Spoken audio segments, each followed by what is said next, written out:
Beloved in the Lord Jesus Christ, Galatians 4 says, because you are children, God sent the Spirit of His Son into your hearts, prompting us to call out, Abba, Father.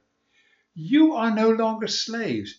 You are God's children. God has made you heirs. Lord, what an incredible privilege it is to be your heirs, to be your children, that we could cry out, still can cry out, Father, Abba, which means Daddy, that we can become that close to you. Bless us, Lord. Open our hearts and minds that we hear your word very clearly. Amen. In Galatians 3, Paul showed that the law and promise differ in their objectives. The law aims to lead the sinner to Christ, to make us aware of our sins and of God's great promise, so that we can run with our sins to Him and give it to Him and say, Lord, we need forgiveness. The promise in Christ is the one that saves us. Therefore, the law and promise, said Paul, cannot be in conflict with one another. But obeying the law itself without taking hold of the promise cannot give us new life, because our sins are so great that we all break God's laws all the time. Verse 22, the scriptures declare that we are all prisoners in the grip of sin. The promise is given only by believing in Jesus Christ. Or as he said in Romans 8 verse 2 to 3, the Holy Spirit gives you a life that comes from Christ Jesus and set you free from sin and death. The law of Moses cannot do this, because our selfish desire make the law weak. But God set you free when He sent His own Son to be like us sinners and to be a sacrifice for our sin. And now in Galatians chapter 4, Paul continues by showing the incredible freedom that comes when we accept Christ Jesus. We are free. Listen to how we came out of bondage to total freedom and children and heirs of our Lord. Think of us this way. If a father dies and leaves an inheritance for his young children, those children are no better off than slaves until they grow up, even though they actually own the whole estate. They have to obey their guardians until they reach whatever age their father sets. That is the way it was with us before Christ came. We were like children. We were slaves to the legalism of this world. But when the fullness of time came, God sent His Son, and a woman gave birth to Him. His Son obeyed the law to buy freedom for us who were slaves to the law, so that He could adopt us as His very own children. Because you are His children, God sent the Spirit of His Son into our hearts, prompting us to call out, Abba, Father. You are no longer slaves. You are God's children. God has made you His heirs. What an incredible promise. So Paul says, firstly, without Christ, we are tossed about by the legalism of this world. He explained this difficult situation that we are in with an image. He says, when a young father dies, his minor child may inherit the whole estate. Absolutely everything in this estate belongs to the child legally, and by law, the child is the owner. But until the child comes to age, guardians, which in Paul's time often were slaves, take care of the child and of the estate. And then Paul explains, he says, that is the way it was with us before Christ came. We were like children. We were slaves to the legalism of this world. We were in bondage. We couldn't use all the benefits that came our way through Christ Jesus. People everywhere, in their own way, by their own efforts, and in accordance with the promptings of their own sinful nature, tried to earn salvation. But that doesn't work. The Pharisees and legalists that came to Galatia, and many other groups today, like the Hebrew Roots movement, say we should try to earn our way to God, to the heart of God, by obeying the law. Now, there is nothing wrong with the law of God given at Sinai. Let's say that clearly. There is nothing wrong with the law of God. But as we saw, we cannot earn salvation that way because we are sinners. We cannot obey the law. The Jewish religious leaders, though, try to add countless rules. We see that they would say something like this: you cannot move a chair on a Sabbath day because then you may make a furrow in the floor and you're plowing. Or you can only take a Sabbath journey away from your home. That's a certain distance. And if you want to go further, well, you have to have possessions on the way. So you put clothes or something on the way, and then you walk towards your possession. Then you can walk a Sabbath journey further than that. It was ridiculous.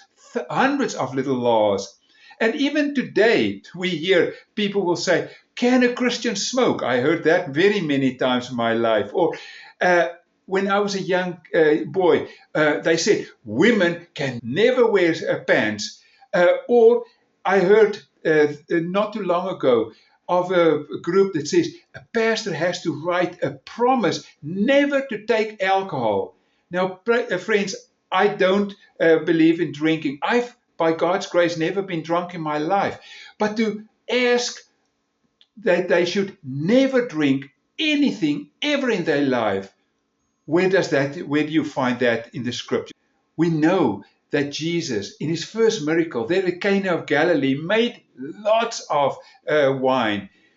Nowadays, people will say, well, that was only grape juice. That was not really wine. But that's not what John tells us, because we hear clearly that when the master of the ceremony came to the bridegroom, he says, why have you kept the best wine till now? We usually serve the best wine at the very beginning, and if people are drunk and they cannot really know the difference, then we give the inferior stuff. So we know what Jesus did. The Hebrew movement groups also say we have to obey to the Old Testament laws and by that earn our way to God. By this, the law becomes a tyrant. We become enslaved. We get into bondage. With the coming of Christ, we are set free from the false philosophy and deceit. Paul says it very clearly in Colossians 2, verse 20 to 23. You have died with Christ and is free from the legalistic religious rules of this world. So why do you live as if you belong to this world? Why do you obey rules such as don't handle, don't taste, don't touch?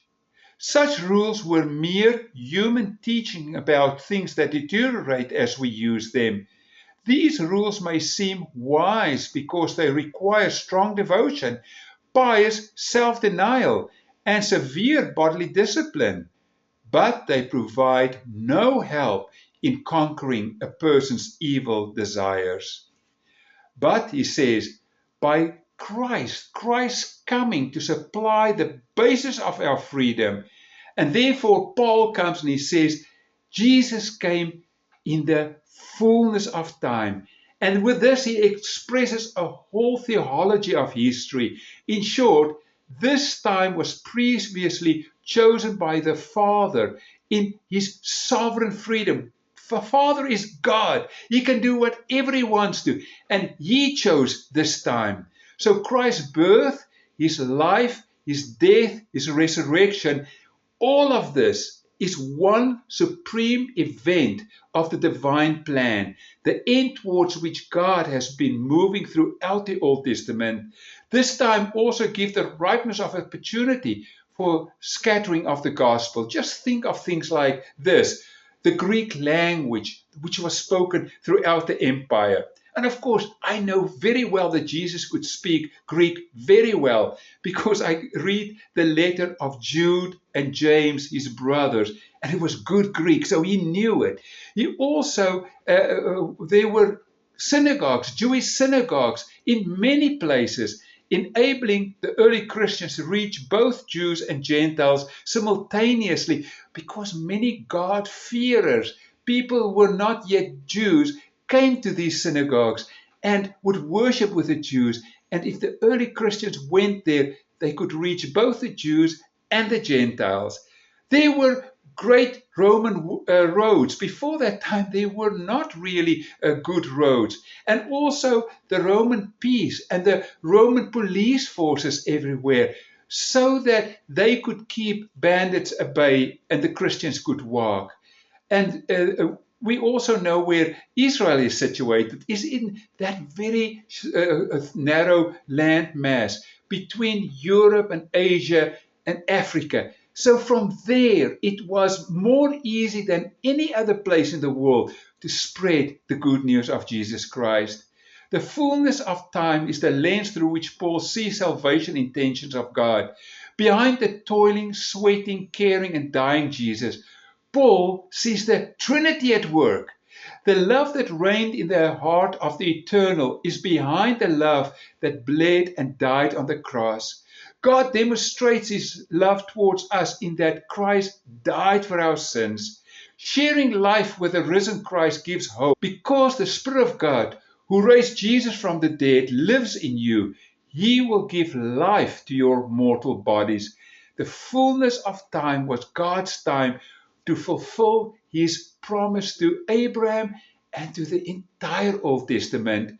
God and God alone fully knows why he decided to this time.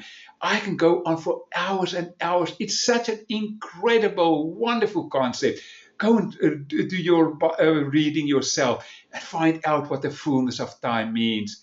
It was then that he sent out from himself his son, and then he said, God sent his son and a woman gave birth to him. This event is so awe-inspiring, so breathtaking, that I would want to devote a full message to it. And we are going to look at that next time. Come, let us pray.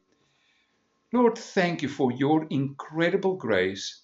Where we were in bondage by sin and by the law, you came and set us free through Jesus, who fulfilled the law that we can never keep. You gave us new hope in Christ. Lord, give us wisdom to follow wherever you lead and to find the joy and the freedom that only you can give. In Jesus' name, amen. And now, friends, the peace of God, which surpasses all understanding, will guard your hearts and your minds in Christ Jesus. Amen.